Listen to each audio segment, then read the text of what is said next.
Réfugiées sur leur propre terre, ces familles palestiniennes doivent encore fuir suite aux violences qui touchent le camp de Jenin en Cisjordanie occupée. Les autorités font état de 3000 personnes qui ont déjà dû se mettre à l'abri. Ils devraient être pris en charge dans des écoles et divers locaux de la ville de Jenin.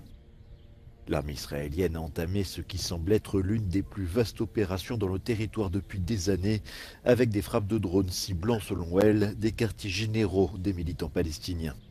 9 personnes sont mortes et une centaine d'autres ont été blessées dans ce que l'armée israélienne qualifie d'effort de lutte contre le terrorisme.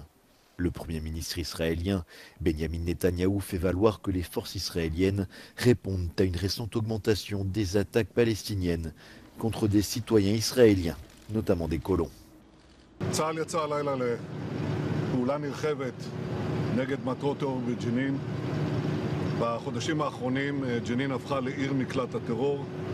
אנחנו שמים לזה סוף. Plusieurs groupes palestiniens ont appelé à un effort unifié pour contrer l'opération israélienne.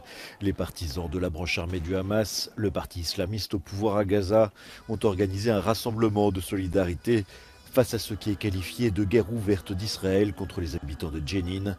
Les violences ont tué depuis le début de l'année au moins 186 Palestiniens et 25 Israéliens.